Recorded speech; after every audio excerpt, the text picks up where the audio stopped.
આવો ને. કિંજલબેન છે, કિંજલબેનનું સ્ટેટમેન્ટ લેવું હતું. હા હા કિંજલ. હા તને મળવા ઇન્સ્પેક્ટર રાણા આવ્યા છે, નીચે આવ. અરે રાણા સાહેબ, આવો આવો. ના ના, બેસો બેસો મોહનભાઈ, ઊભા થવાની જરૂર નથી. શું ખબર છે પેલા સુશાંતના? અરે બહુ જબરો છે. રીઢા ગુનેગાર પણ મારા મારની સામે હારી જાય. પણ અમેરિકન મોઢામાંથી મગનું નામ મરી ન પાડે ને એટલો મીંઢો છે. બસ એક જ વાત પકડીને બેઠો છે કે કિંજલ તો એની મરજીથી જ આવી હતી. ખોટું છે રાણા સાહેબ.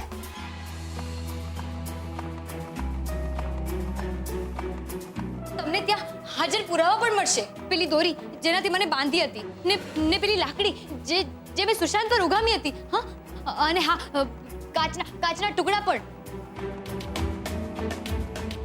હું જાણું છું કિંજલબેન, પણ આ બધી કાર્યવાહી કરતા પહેલા અમારે તમારું સ્ટેટમેન્ટ લેવું પડશે.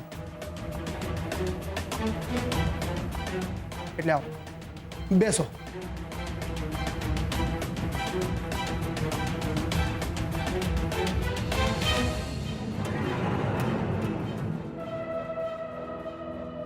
તો બોલો, તમને મંદિરેથી ઉપાડી ગયા બાદ સુશાંતે તમારી સાથે શું કર્યું હતું?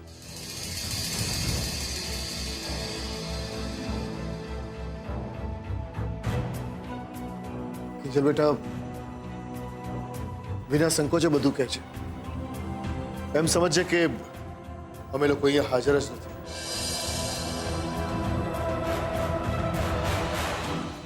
ઇન્સ્પેક્ટર સાહેબ,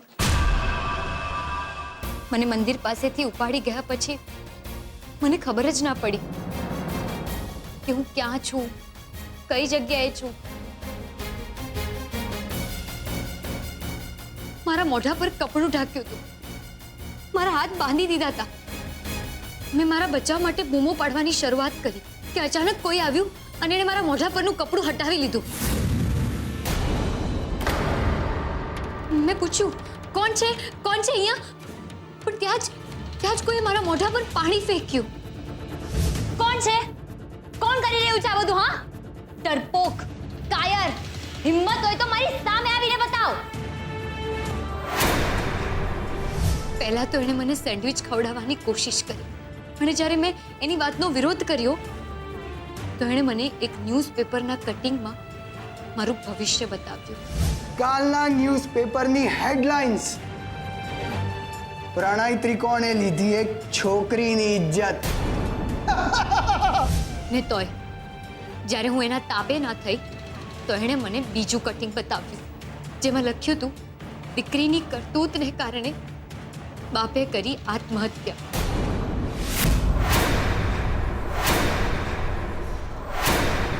આ જોઈને મને બહુ ગુસ્સો આવ્યો. મેં સીધો એને લાફો મારી દીધો. સુશાંતને સમજાઈ ગયું હતું કે એના જોરની સામે હું નબળી નથી પડવાની. એટલે એણે બીજો દાવ અજમાવ્યો. એ મને પ્રેમથી સમજાવવા બેઠો. કિંજલ, જો કિંજલ, હું તને ખુશ રાખવા માંગુ છું. હું તને સાચે પ્રેમ કરું છું. પછી શું થયું? પછી સુશાંત મારી પાસે રજિસ્ટર મેરેજનું ફોર્મ લઈને આવ્યો. મારા હાથ ખોલી નાખ્યા અને મને કે આના પર સાઇન કર. જ્યારે મેં સાઇન કરવાની ના પાડી તો એણે મને ડરાવવાની કોશિશ કરી, ધમકાવવાની કોશિશ કરી કે મારી સાથે કોઈ પણ જાતની છૂટ લઈ શકે છે.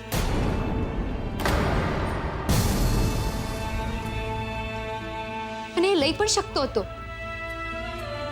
પણ એ તો મારા નસીબ. એવું કંઈ ના થયું ને એવું કંઈ પણ થાય એ પહેલા મેં મારી જાતને સમજાવી કે જો કિંજલ, તારે અહીંયાથી બહાર નીકળવું છે તો બળથી નહીં, કળથી કામ લેવું પડશે. મેં જોયું કે સુશાંત જમી રહ્યો હતો અને એની બાજુમાં પડેલો હતો કેચઅપ. મને અચાનક યાદ આવ્યું કે હા, સુશાંતને બ્લડ ઇન્જરી ફોબિયા છે. પણ સુશાંતને કેચઅપ અને બ્લડ વચ્ચેનો તફાવત તો સમજાય જ ને.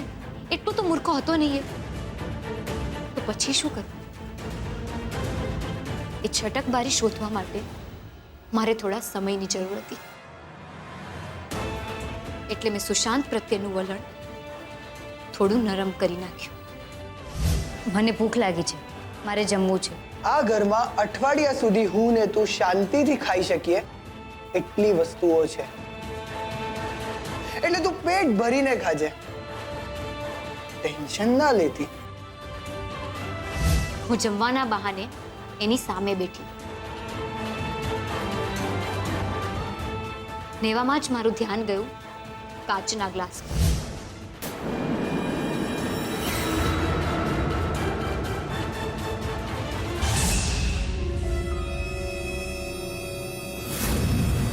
સુશાંત બેભાન થઈ ગયો હતો. હું એને બાંધી જ રહી હતી કે એવામાં મને પપ્પાનો અવાજ આવ્યો. તે થોડી જ વારમાં પપ્પા દરવાજો તોડીને અંદર આવ્યા.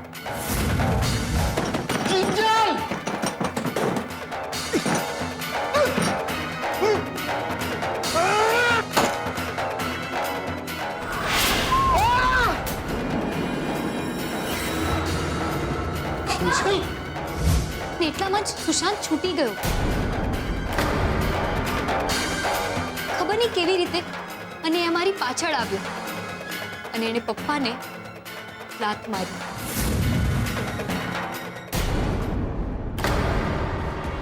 ને પછી તમે અને રૂપેશ જીજુ ત્યાં આવી ગયા. આગળ શું થયું એ તો તમને ખબર જ છે ને. થેન્ક યુ કિંજલબેન. આ બધી માહિતી ઉપરથી તમને સુશાંતના મોઢેથી સત્ય બોલાવવું બહુ સહેલું થઈ જશે. પણ તમે જે પ્રમાણે વાત કરી એ પરથી તો લાગે છે કે તમારી લડી લેવાની તાકાત અને તમારો જુસ્સો એ જ તમારી બહારે આવ્યા. એ મોહનભાઈ, તમે પણ ખૂબ હિંમત બતાવી. હવે ખબર પડી કે કિંજલબેનમાં આટલી તાકાત આવે છે ક્યાંથી.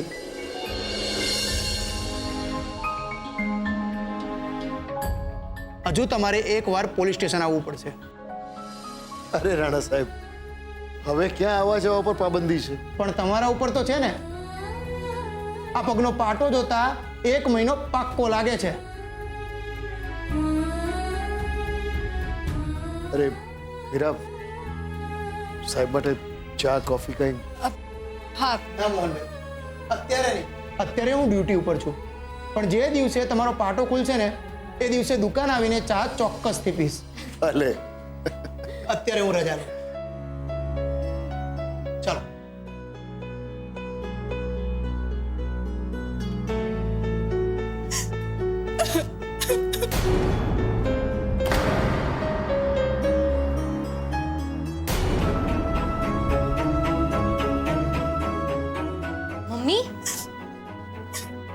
મમ્મી શું થયું? મમ્મી તું આમ રડ નહીં. રડું નહીં તો શું કરું? મારી દીકરી બિચારી કેટલું સહન કરીને આવી છે. એ નરાધમને તો ફાંસીના માચડે લટકાવી દેવો જોઈએ. મમ્મી, ઇન્સ્પેક્ટર રાણાને એમનું કામ કરવા દે ને, અને તું એકદમ શાંત થઈ જાય. ને જો, આપણે બહુ બધા કામ કરવાના છે.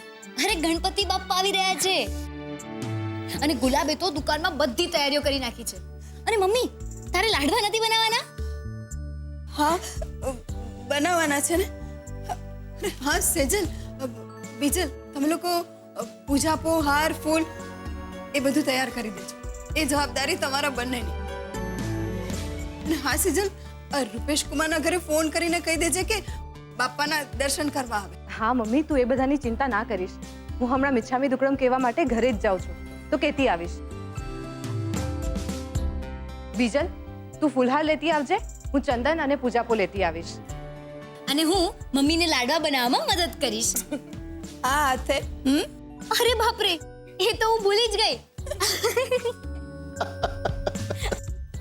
Mummy mummy mummy